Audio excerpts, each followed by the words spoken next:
Abounds in deepest waters, your sovereign hand will be my guide. My feet may fail and fear surrounds me. You've never failed and you won't stop now. So I will call upon your name and keep my eyes above. Juan capítulo 12 del 1 al 8, les invito a que puestos de pie hagamos juntos la lectura de esta porción de la Escritura para que nos conozcamos el contexto sobre el cual va a versar la reflexión de esta ya tarde, porque ya son las 12 del día. Juan capítulo 12, versos del 1 al versículo 8. Vamos a decir amén si lo tenemos. Amén. Vamos a leerlo todos juntos a una voz y dice así la palabra del Señor. 6 días antes de la Pascua vino Jesús a Betania, donde estaba Lázaro, el que había estado muerto y a quien había resucitado de los muertos.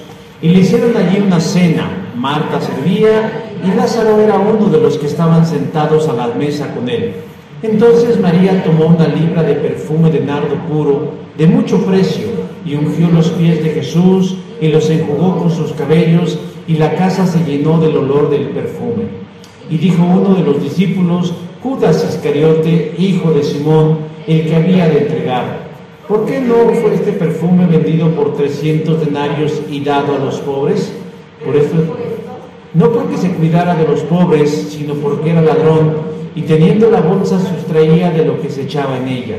Entonces Jesús le dijo: déjala, para que el día de mi sepultura ha guardado esto, porque a los pobres siempre los tendréis con vosotros, mas a mí no siempre me tendréis. Amén. Pueden tomar su lugar.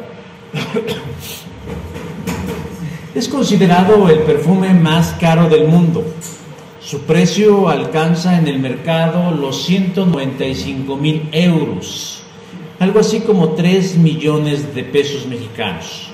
Fue presentado en España y su venta es exclusivamente a través de Internet. Se trata de un perfume llamado Imperial Majestic número 1, creado con la fórmula de la reina Victoria de Inglaterra en 1872. Está compuesto por una esencia de 170 rosas y el proceso de fabricación de la fragancia dura todo un año. Y se necesitan unos 200 ingredientes como sándalo indio, jazmín árabe, vainilla de Tahití y algunas variedades de las rosas con las que se trabajan y se cultivan en países como Francia, Bulgaria o Egipto. El envase que contiene el perfume también es caro y es el más caro del mundo, pues está hecho de cristal de baccarat. Su fabricación es limitada y exclusiva, ya que incluye un diamante blanco en su cuello y su tapón reproduce la corona de la reina Victoria. Ambos, el perfume y el frasco de 500 mililitros, tiene ese precio de 195,000 euros. Este mismo perfume también se comercializa para hombres en frascos más pequeños de 30 mililitros por tan solo 1,950 euros. O sea, algo más barato. Pero déjeme decir que ante una oferta de tal magnitud, hubo una fragancia mejor que esta. Más fina, más cara, más exclusiva y más efectiva. Porque la fragancia de la que yo les hablo tiene un fijador que trasciende las edades y llega a todo aquel que su creador ha elegido.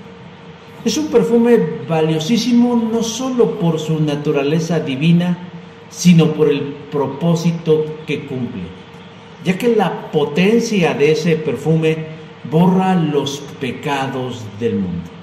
Y ese perfume es la sangre de Jesucristo. Dice el texto que 6 días antes de la última Pascua en la que Jesucristo participaría, luego de 3 años y medio de ministerio terrenal, llegaría a la aldea o a la provincia de Betania a visitar a grandes y queridos amigos Marta, María y Lázaro, verso número 1. El autor alemán Frank Viola afirma que Betania era el lugar preferido de Cristo en la tierra, porque amén de tener grandes cariños que allí le esperaban, para él representaba un lugar de paz y de remanso, refugio para descansar y recuperar fuerzas y energías. Es durante esa visita cuando un hombre llamado Simón, que había sido sanado de la lepra, le organiza a Jesús una cena muy especial, en donde dice el texto, verso 2, donde Marta servía las mesas y Lázaro le acompañaba comiendo, verso número 2. Pero en esa cena hay más personas. Una de ellas es María, la hermana menor de ellos tres, quien llevaría a cabo un acto muy especial para Cristo, el cual tiene un significado profundo y hermoso: ungirlo con un perfume carísimo, preparando simbólicamente su cuerpo para la muerte. Es probable que María no fuera consciente de la trascendencia de lo que haría, ya que ella lo hacía en agradecimiento a Jesús por haberle regresado la vida a su hermano y haberle devuelto la fe en un Dios todopoderoso. El derramamiento del perfume para ungir a Jesús es un asunto digno de ser tratado en estas fechas de Cuaresma, porque nos da un cuadro completo de lo que significa el sacrificio de Cristo. Pero este evento que leemos en Juan capítulo 12, versos del 1 al 8, no es propio del evangelista, sino que también podemos encontrarlo en Marcos y Mateo, y que para fines de amplitud y de un mayor contexto de la enseñanza, me atreveré a utilizar también esas dos fuentes para poder así tener una visión más clara de la enseñanza de este día. Entonces, pues, mis hermanos, vayamos al relato y veamos estas tres características en el perfume de Jesús que hacen posible nuestra salvación. El primer elemento que nosotros encontramos en relación al perfume de Jesús es que se habla de su corazón. Si nosotros leemos Marcos capítulo 14, verso 3, dice: y quebró el vaso de alabastro. La semana anterior yo utilicé la palabra ungido y hablé acerca del Mesías. Palabras muy rebuscadas y rimbombantes del argot religioso que a veces a la gente como nosotros de a pie no nos dice mucho porque no nos lo explican claramente. Yo trataré hoy en este día de clarificar estos conceptos para que se entienda bien y no caigamos en el error que está muy extendido en muchos círculos cristianos evangélicos, principalmente neopentecostales, que hablan sin discernir palabras, sin entenderlas claramente, entre ellas la palabra unción.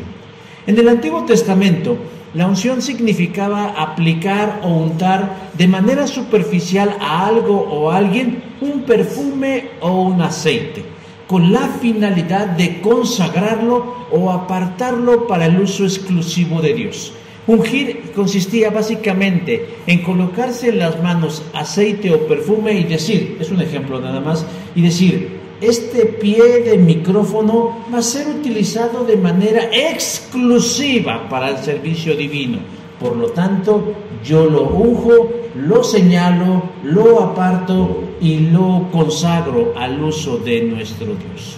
Pero la unción no únicamente aplicaba a objetos, sino también a personas en circunstancias muy particulares. Por ejemplo, en personas que tenían la capacidad de ejercer el gobierno venido directamente de Dios, como por ejemplo los reyes Saúl, David, Salomón y toda la línea del reino de Judá. Pero la unción también se utilizaba para designar profetas o sacerdotes, a quienes se les aplicaba aceites especiales. También se ungían a los enfermos, a los lugares o a los objetos, y también a personas que estaban próximas a morir o víctimas de un sacrificio en el templo. Así pues, la unción tenía muchos usos, como amistad, medicación en caso de enfermedad o preparación de un cuerpo para el servicio funerario. Y cada una de estas veces que se ungía, lo que se quería mostrar era la presencia de Dios sobre ese objeto o sobre esa persona. Pero su uso principal era consagrar, apartar, señalar para que contara con el favor y el propósito divino. En el Nuevo Testamento ya no se indica la unción para la consagración del creyente. Es decir, a nosotros como seguidores de Jesús ya no es necesario que un sacerdote o que un ministro o que alguien en especial nos aplique algún tipo de aceite en especial, porque desde el momento en que hacemos una decisión de fe en Jesucristo, somos ungidos por el Espíritu Santo. Somos sellados, marcados, consagrados, apartados de Dios para sus propósitos. Jesús no tuvo la necesidad de ser ungido, como lo marcaba el Antiguo Testamento, porque Él nació de por sí consagrado a Dios. Por eso se le llamaría después el Cristo del Señor. Había nacido del vientre de una mujer, pero su naturaleza era plenamente divina. Mateo capítulo 1, versículo 20. Cuando María, la hermana de Marta y de Lázaro, lo unge en Betania, es la única vez y la primera en la que Jesús es ungido. Pero en este caso la unción a Jesús lleva un propósito muy particular. Jesús, para los demás, no sabían, pero estaba próximo a la muerte. Jesús estaba en la recta final de un ministerio que culminaría con su muerte en la cruz, pero eso no lo sabían los demás, pero Jesús sí. De tal manera que sin saberlo, esta María está preparando el cuerpo de Jesús para la próxima muerte de Cristo en la cruz del Calvario. Predice un evento futuro próximo, porque si a los reyes se les ungía en la cabeza, a los que iban a morir o los sentenciados se les ungía en los pies. Así pues, Jesús estaba próximo a morir. Él lo sabía, porque nos dice Juan capítulo 11, verso 53, que los fariseos y los sacerdotes principales habían acordado matarlo. Jesús sabía lo que le esperaba, porque sabía que estos personajes habían dado la orden de que si alguno sabía dónde estaba, lo presentasen para ser asesinado. Juan capítulo 11, verso 57. Así pues, la obra de Cristo en la cruz no fue una probabilidad salida del camino, sino algo predicho por Jesús, porque a lo largo de su ministerio le estuvo diciendo cómo terminaría sus días. Así pues, cuando María de pronto se acerca a ese lugar donde Jesús está cenando, lleva consigo un perfume carísimo, pero que va contenido en un fino frasco de alabastro, que para poder ser ungido tendría que ser quebrantado. Marcos 14:3. Irrumpe en la escena, se acerca a Jesús, lo rompe en ese instante y unge, es decir, vacía, vierte sobre los pies de Cristo el valiosísimo perfume de nardo. Marcos 14:3. ¿Qué nos habla a nosotros hoy en día, a nosotros, de Jesús y de su misión? Que así como ese frasco carísimo de alabastro fue quebrado para que el perfume saliera, de la misma manera el corazón de Jesús tenía que ser quebrantado por el pecado de todos y cada uno de nosotros, para que su sangre preciosa nos permitiera ser limpios y salvados de la perdición eterna. Roberto Pierce, fundador de Visión Mundial México, dijo: que mi corazón sea quebrado por las mismas cosas que quebrantan el corazón de Dios. Yo le pregunto a usted, ¿qué le quebranta su corazón? ¿Qué le ha roto a usted el corazón? Algunos dirán, un viejo amor, ¿no? Algunos dirán, el no haber cumplido una meta, el no haber tenido tal o cual cosa. Pero cada uno de nosotros sabemos lo que es un corazón roto. Bueno, Ahora eso, imaginémoslo por todas las faltas y las maldades de la humanidad, quebrantando el corazón de Jesús. ¿Qué quebranta el corazón de Jesús? ¿Qué quebranta el corazón de Dios? Muchas cosas quebrantan el corazón de Dios, pero lo que mayormente quebranta el corazón de Dios es nuestro pecado, es nuestra rebeldía, es nuestra actitud constante a ir en contra de todo lo que Dios nos marca. Pero además, más que una actitud o una conducta rebelde, lo que más quebranta el corazón de Jesús es el hecho de que nuestro pecado nos conduce a la muerte y a la muerte eterna. Porque San Pablo diría, porque la paga del pecado es muerte. A Jesús se le hace chiquito, valga la expresión, el corazón de saber que nuestro destino es la perdición eterna, y eso constriñe su corazón, quebranta su corazón, y no puede quedarse simplemente impávido o pasivo viendo cómo nosotros nos autodestruimos. Así pues, Dios toma la decisión de resolver nuestro problema. Cuando el hombre y la mujer pecaron en el Edén, recuerdan, debieron morir por su pecado. La ira de Dios debió haber sido sobre ellos por su pecado. Murieron espiritualmente, pero merecían morir totalmente. Sin embargo, o no obstante, Dios es bueno, y Dios decidió matar a otros en lugar de ellos por el perdón de sus pecados. Mató a animales inocentes en su lugar para quitarles la piel y confeccionarles vestimentas y así darles el chance de arrepentirse. Génesis capítulo 3, verso 27. Cuando ellos se dieron cuenta que la ira de Dios no fue sobre ellos, se sorprendieron de seguir vivos y aprendieron que la manera de apaciguar o de garantizarse el perdón de los pecados era a través del sacrificio de sangre. Pero para poder derramar la sangre era necesario romper el cuerpo, en ese caso de los animales. En una visión más grande, para que la sangre de Cristo pueda limpiar nuestros pecados, era necesario romper el cuerpo de Cristo. Romper el cuerpo de Cristo. ¿Y cómo se rompió el cuerpo o el corazón de Jesús? Hubieron varias cosas que quebrantaron el corazón de Jesús. Ya dijimos, bueno, nuestro pecado y nuestro destino. Pero hubo situaciones previas que fueron lastimando, que fueron fisurando, que fueron sensibilizando duramente el corazón de Jesús. La primera de ellas es cuando dice que fue rechazado por los suyos. Juan 1:11 nos dice, y los suyos no le recibieron.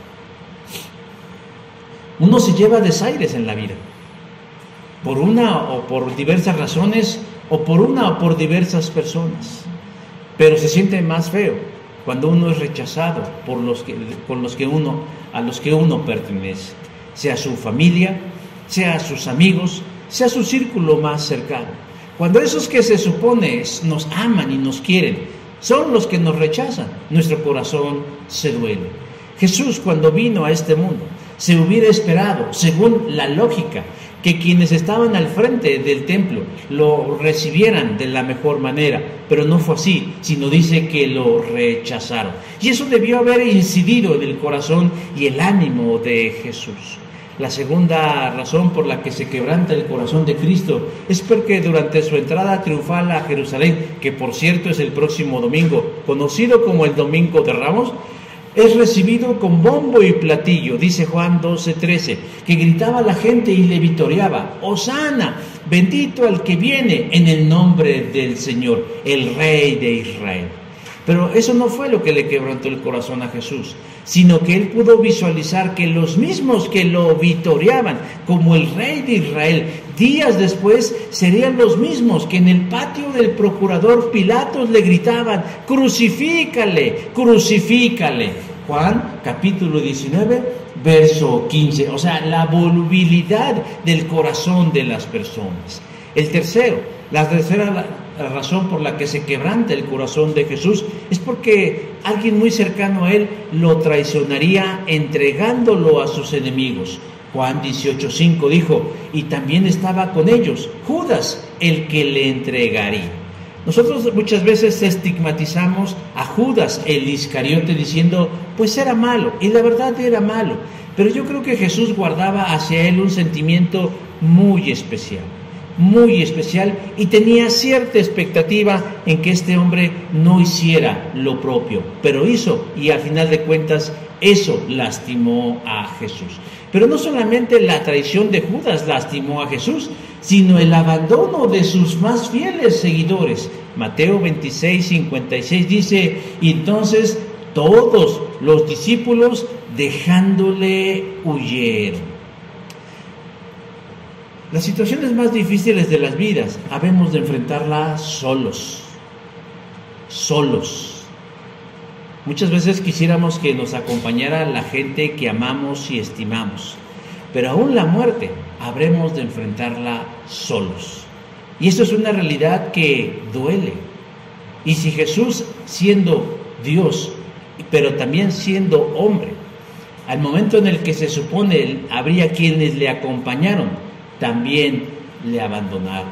Y eso lastimó profundamente el corazón de Jesús.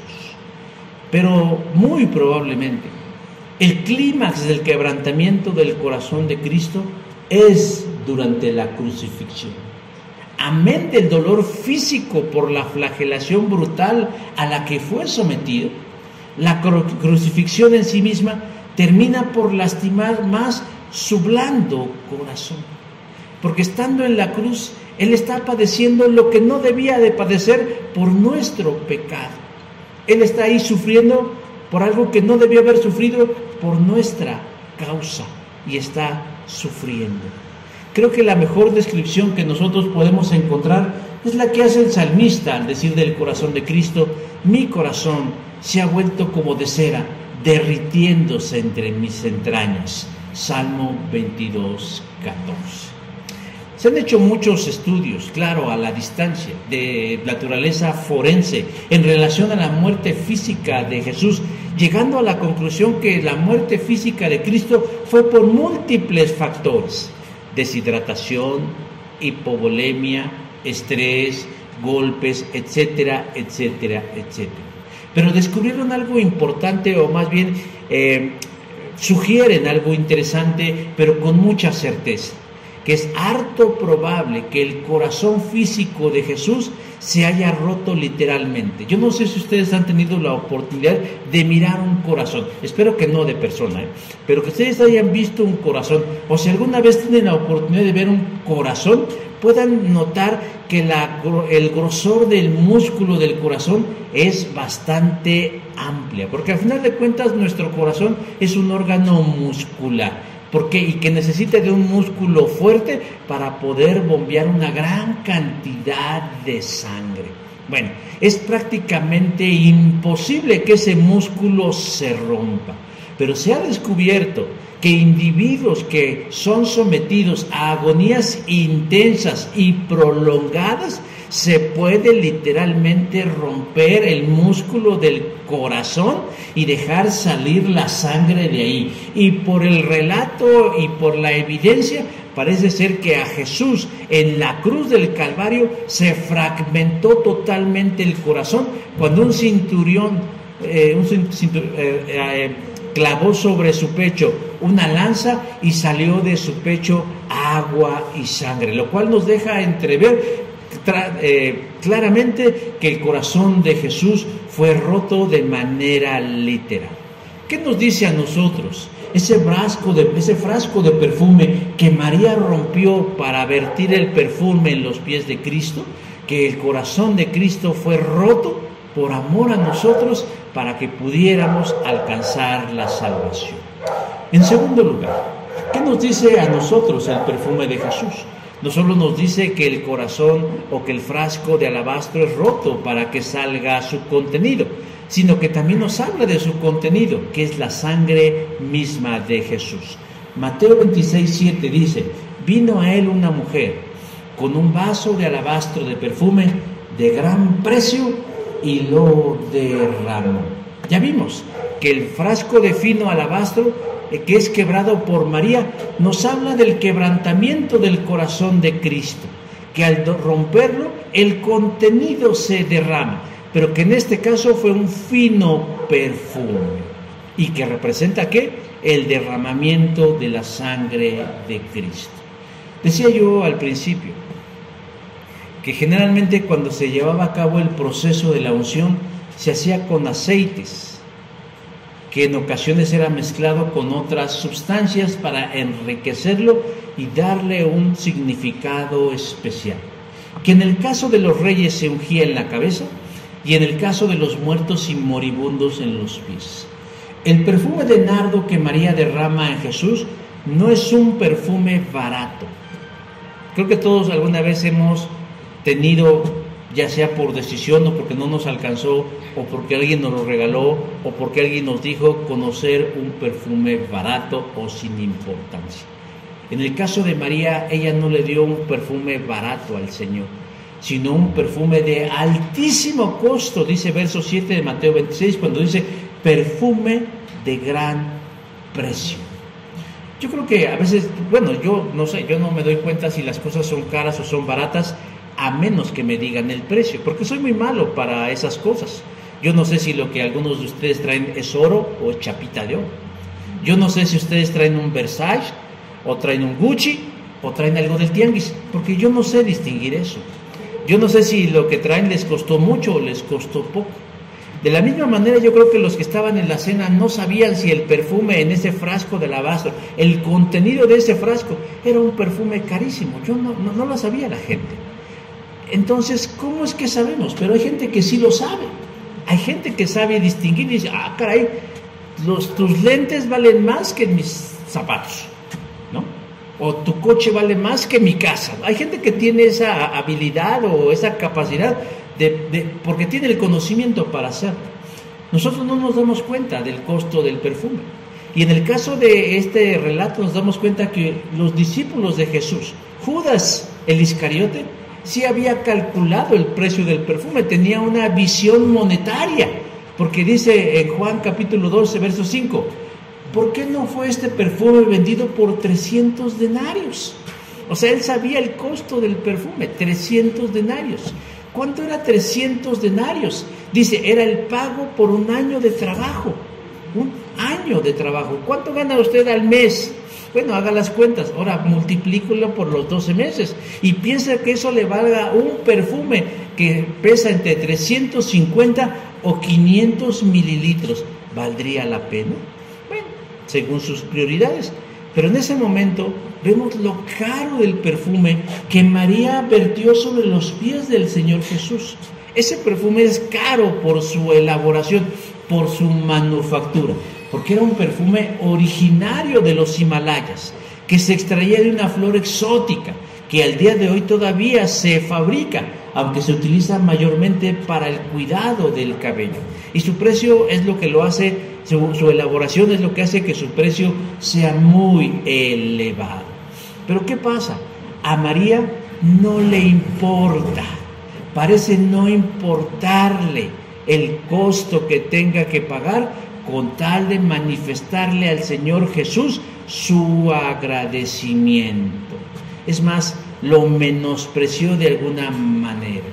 Los historiadores bíblicos nos sugieren que Marta, que María y que Lázaro no tenían padres, que eran huérfanos, pero que sus padres de alguna manera los habrían dejado asegurados en lo económico para vivir sin preocupaciones.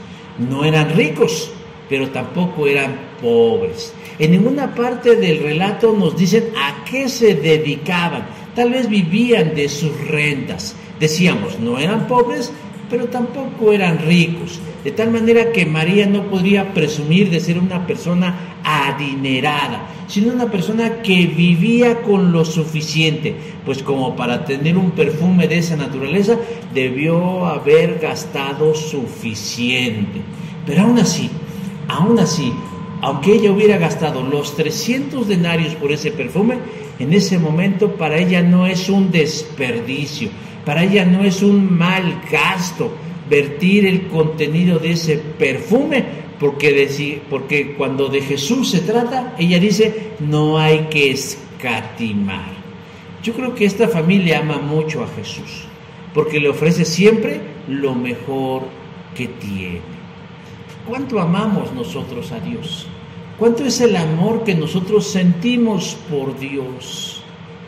Cuando nosotros actuamos en relación a Dios, demostramos cuánto lo amamos. Le damos lo que nos sobra, y no estoy hablando solo de dinero.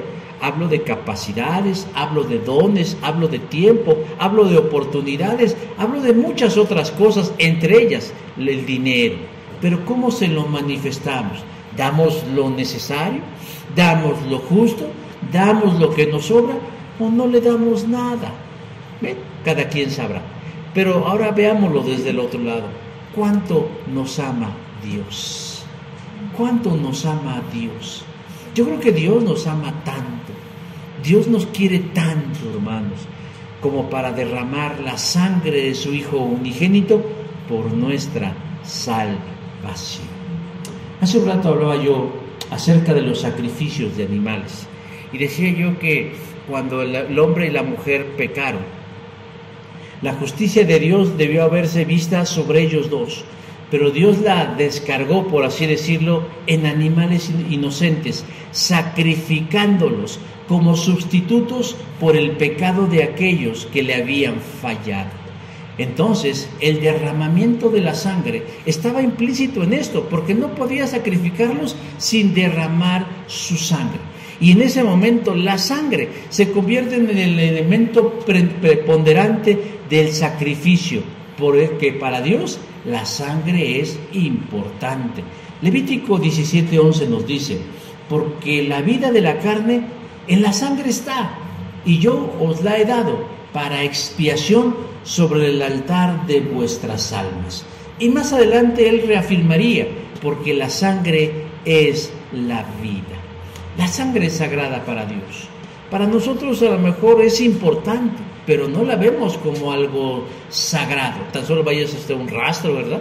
Se va a dar cuenta cómo la sangre ahí corre como río. Y para la gente no la considera importante, es más, hasta la pisa. Pero para nosotros la sangre es importante, pero no es sagrada. Pero para Dios la sangre es sagrada, es importante y es trascendente, porque a través de la sangre es como nosotros podíamos obtener el perdón de nuestros pecados. Y más allá de nuestro prejuicio, de nuestro gusto, Dios sigue considerando la sangre como algo importante para la salvación y la limpieza de nuestras almas. Por eso cuando Caín mata a su hermano, derramando su sangre, de manera reprensiva Dios le dice: la voz de la sangre de tu hermano grita desde la tierra hasta mí. Génesis capítulo 4, verso 10. Porque la sangre, hermanos, es más que ese líquido rojo y pegajoso. Para Dios es la vida, para Dios es necesaria, es indispensable para el perdón de nuestros pecados. ¿Qué dice la carta a los Hebreos? Y sin sangre derramada no habría perdón de pecados. A raíz del hombre y la mujer, ellos descubrieron que el derramamiento de sangre traía perdón de pecados y lo hicieron práctica común, y después con el pueblo de Israel se convirtió en una práctica disciplinaria, es decir, lo hacían según lo había marcado Dios para garantizarse el estar bien con su Creador. Pero de pronto descubrieron que la sangre de animales, de ovejas, de corderos y de palomas o de tórtolas no era perenne, es decir, tenía fecha de caducidad. El sacrificio y esa sangre cumplía únicamente un año de efectividad. Después de eso era necesario repetir el sacrificio para volver a contar con el favor de Dios, lo cual hace necesario algo importante. Esa gracia solamente se manifestaba al pueblo judío. ¿Y nosotros qué? ¿A nosotros? ¿Que nos cargue quién? El burro, la viejita. Estábamos fuera de la gracia de Dios. Necesitábamos, hermanos, de un sacrificio que nos alcanzara también a nosotros, no solo en la cultura, sino también en el tiempo. Y por eso el Señor pensó en Jesús. Dios se fastidió de los sacrificios hechos por los israelitas, porque lo empezaron a hacer de una manera monótona y mecánica. Isaías 1:11. Por lo tanto, Dios decidió que era imprescindible un sacrificio mejor y más efectivo, una sangre más valiosa, más potente, más preciosa, más efectiva y más poderosa. Y por eso pensó en la sangre de su Hijo Jesús. María derrama el costoso perfume de nardo, simbolizando la costosísima, valiosa y preciosa sangre de Jesús. Es más, Juan el Bautista identificó a Jesús como el Cordero de Dios que quita el pecado del mundo. Juan 1:29. Y a diferencia de la sangre de los animales, la sangre de Cristo no cubre nuestros pecados. La sangre de Cristo no aleja nuestros pecados. La sangre de Cristo borra nuestros pecados, los redime de delante de Dios, los desaparece completamente de Dios, y no por un año, sino por siempre. Sino por siempre. Por lo tanto, ya no era necesaria el sacrificio de animales, porque con un solo sacrificio, en donde se vertió la sangre de aquel que era el Hijo de Dios, nos limpiaba para siempre. ¿Cuánto le costó eso a Dios?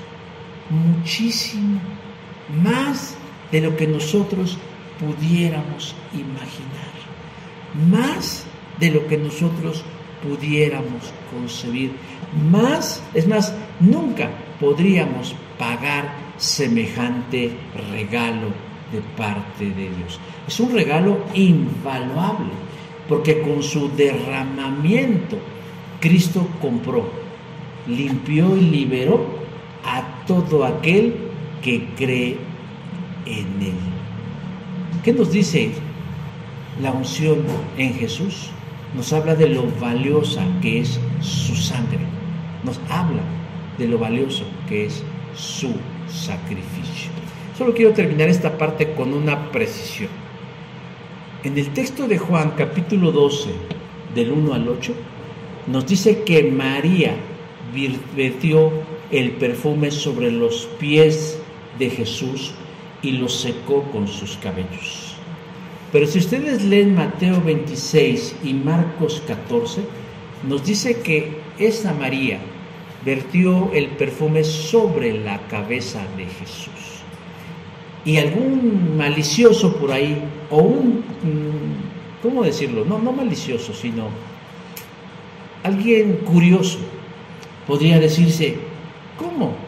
En un lado dice que fue en los pies y en otro lado dice que fue en la cabeza. ¿Qué sucede? ¿Qué pasa? ¿Será que está hablando de dos momentos diferentes? No, porque yo dije al principio que esa fue la primera y única vez en la que Jesús fue ungido.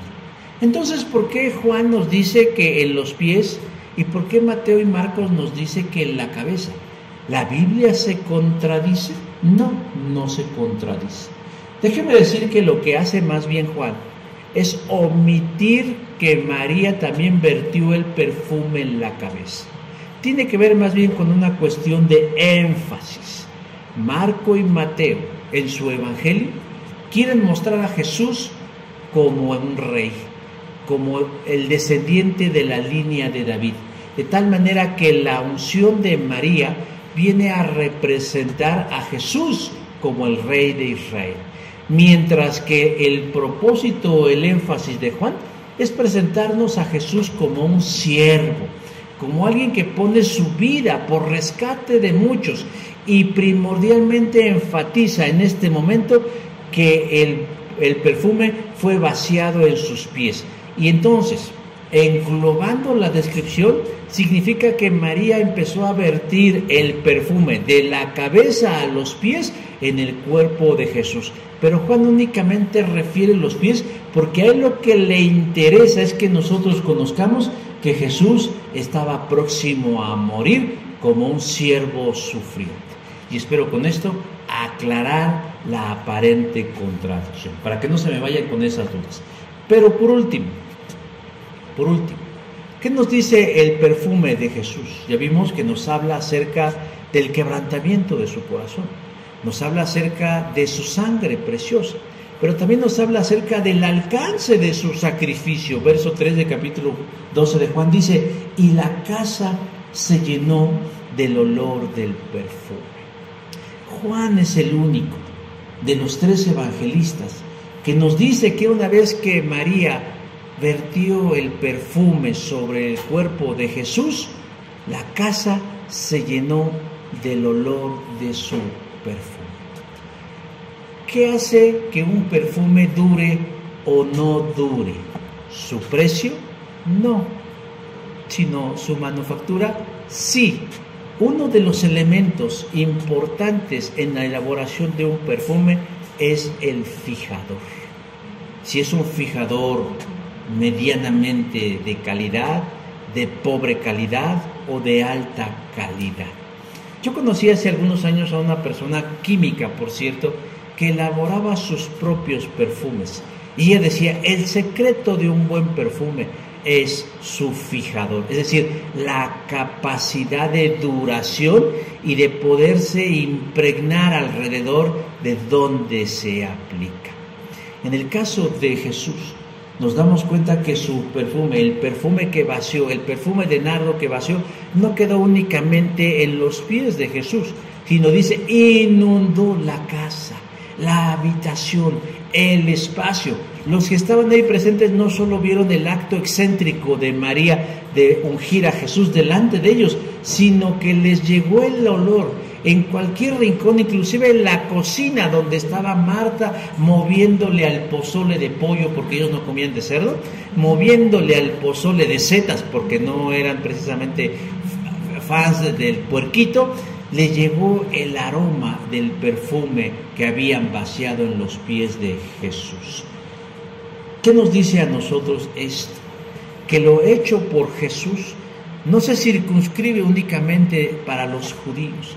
Los judíos se sentían la última Coca-Cola del desierto diciendo: nosotros somos el pueblo elegido de Dios y los favores del cielo únicamente son para nosotros. Así fue durante un tiempo. Así fue durante algunos momentos, pero Dios quería llegar a todas las personas. ¿Recuerdan lo dicho por Abraham cuando dijo: y en ti serán benditas todas las familias de la tierra? En la mente y el corazón de Dios estaba pensando en nosotros, en usted. Dios tenía su rostro en su mente diciendo: yo quiero que fulanito, sutanito y perenganito también sean bendecidos con la vida eterna. Por lo tanto, yo haré que el sacrificio, que la sangre vertida de ese Mesías en la cruz del Calvario no únicamente limpie, redime, borre, beneficie, bendiga a los judíos, sino que bendiga a todas las personas de todas las naciones. Y eso hace de la sangre de Cristo un perfume de grandes dimensiones. Jesús es el único sacrificio suficiente para Dios que puede hacer posible nuestra salvación. Él, como dice Pedro, como oveja a la muerte fue llevado, y como cordero mudo delante de él, así no abrió su boca. Él se ofreció, él sabía que tenía que llegar delante de Dios y ser sacrificado por el perdón de nuestros pecados. Pero decía yo, no únicamente para un grupo selecto de personas, sino para todo aquel que decidiera creer en Él. El sacrificio de Jesús tiene un alcance maravilloso y poderoso. Alcanza a todas las personas que nacen de nuevo. Sí, el sacrificio de Jesús podría salvar a la humanidad completa, pero de ahí a que todos se salven, eso es otra cosa. Ese es otro tema del que no voy a hablar hoy. Pero el sacrificio de Cristo puede inundar el mundo entero. Es para todas las culturas, para toda lengua y toda nación. Limpia absolutamente todos nuestros pecados. No hay acción pecaminosa tan desagradable que Dios no pueda perdonar. Una de las personas que yo creo está en el cielo, gozando de la vida eterna, es uno de los 2 ladrones crucificados al lado de Jesús.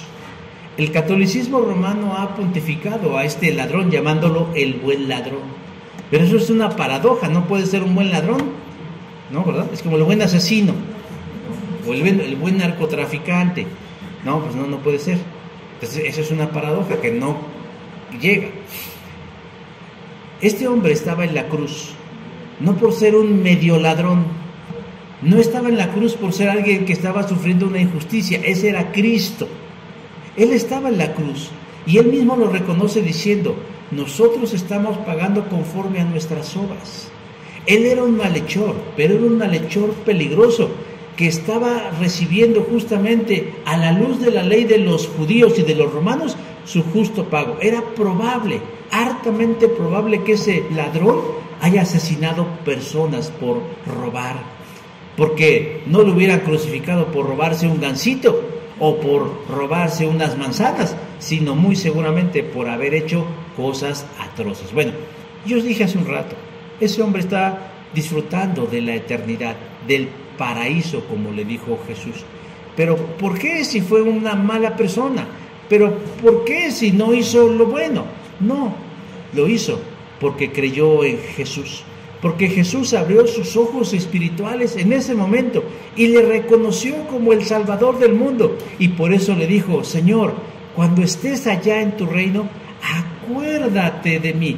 Esa petición atrevida habla de la fe de ese hombre, que en ese momento todo lo que estuvo atrás en su pasado, todo lo que había hecho, bueno y no tan bueno y malísimo, quedó borrado. ¿Por qué? Porque la sangre de Cristo tiene esa capacidad para borrar los pecados de aquel que se arrepiente y reconoce a Cristo como su Salvador. Eso es el alcance del sacrificio de Cristo, que nos libera del poder del pecado, del Satanás y de la muerte eterna, según Romanos 8:2. Cristo tiene la autoridad y tiene el poder en nuestras vidas de hacernos sus hijos. Y todo aquel que cree en Él puede acceder a la bendición tan especial de nacer de nuevo en Él. ¿Qué nos dice la fragancia del perfume de Jesús? Que su misión salvadora alcanza a todo aquel que lo busca, que borra todos sus pecados y que permanece para siempre. Y aquí, hermanos, esto es importante, porque también por ahí en muchos de los círculos evangélicos neopentecostales andan enseñando que la salvación se pierde, diciendo: es que si tú te portas mal, pierdes la salvación. Es que si tú no obras conforme a la voluntad de Dios, pierdes tu salvación. Primero, quien es salvo siempre temerá a Dios y se conducirá con esa misma reverencia. Segundo, pero aun si por razones que desconozcamos caemos delante del Señor y somos sus hijos, hermanos, Él no nos quita su reconocimiento, Él no nos quita su salvación, porque si nosotros somos salvos, no es por lo que hagamos, sino por lo que Jesús ya hizo en la cruz. No es por lo que nosotros nos podamos mantener, sino por lo que Él se mantuvo en la cruz durante esas horas, clamando por el perdón de nuestros pecados. Entonces, el sacrificio de Jesús es absoluto, como el aroma de un perfume que lo inunda todo, que fluye en todo, que permea en todo y que alcanza para todos. Hay perfumes carísimos y hay de perfumes a perfumes. Los hay tan caros como el Imperial Majestic número 1 de 195,000 euros. Si quieren uno, hagan sus pedidos. Hasta los más piratas que usted se puede imaginar. O sea, perfumes hay muchos, pero nunca habrá un perfume tan valioso como el de Jesús, simbolizado por el acto de María al ungirlo en Betania. Un perfume contenido en un frasco de alabastro que requería ser quebrantado, para que así su contenido hiciera lo propio. Es el corazón de Cristo el que fue roto, el que fue fragmentado, para que su esencia nos salvara.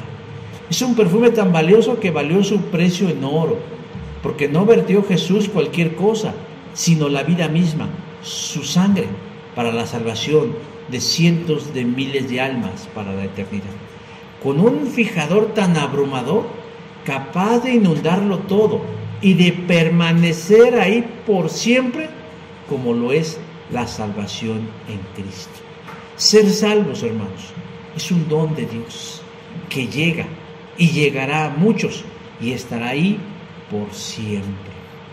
Semana Santa es un tiempo para revivir estos hechos tan importantes, para acercarnos en fe a Dios y a la gracia poderosa de su obediencia en Cristo Jesús. Yo quiero animarlos, hermanos y hermanas, a que hagan reflexión profunda acerca de lo que Cristo ya hizo por nosotros. Y si aún todavía no lo hemos reconocido, hoy es el momento de hacerlo. Hoy es el tiempo de abrir nuestros ojos a los cielos, como el ladrón, como el mal llamado buen ladrón, y decirle: Señor, acuérdate de mí para darme de tu salvación. O acuérdate de mi familia para darles de tu salvación. Acuérdate del mundo, Dios, porque está tan perdido que necesita de tu salvación. Así pues, mis hermanos, oremos en esta hora por esa gran y maravillosa salvación. Vamos a ponernos de pie y vamos a orar.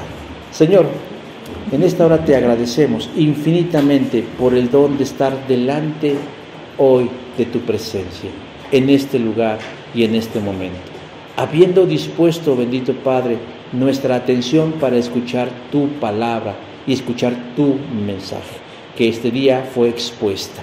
Te pedimos, Señor, que amén de los errores y de las limitaciones del mensajero, no se deseche el mensaje, y que lo que más importe, Dios, es saber que tú nos amas tanto, que has estado dispuesto a darnos el mayor de los regalos, el más inmerecido de los perfumes, Señor. Hay quienes les gusta presumir su perfume y decir que su perfume es carísimo, que costó tanto, que está hecho de tal o cual elementos o sustancias y que además nos da personalidad. Hoy queremos presumir de nuestro perfume, el perfume de Jesús, el perfume de Cristo, Señor, el cual fue hecho de elementos carísimos, valiosísimos, poderosísimos, grandísimos, exclusivísimos, Señor, y que en esta hora, Señor, nosotros nos sentimos contentos porque estamos llenos de tu fragancia, de tu esencia, y que en cualquier lugar donde nosotros nos paremos, Dios, expedimos el aroma de Jesús. Que sea para nosotros un gran honor, pero también una gran responsabilidad. Que sea para nosotros un gran privilegio, pero también un gran compromiso. Gracias, Señor Jesús, por venir a este mundo y romper tu corazón para que tu sangre que es derramada nos limpiara de todo mal y de todo pecado, pero también al mismo tiempo permanezca ahí por siempre y para siempre, y seamos salvos por siempre salvos, debido a la potencia de tu sangre preciosa. Bendito seas, Dios, alabado seas hoy y bendecido seas hoy y siempre por Cristo Jesús, nuestro Salvador. Amén y amén. Gracias, les invito a que tomen.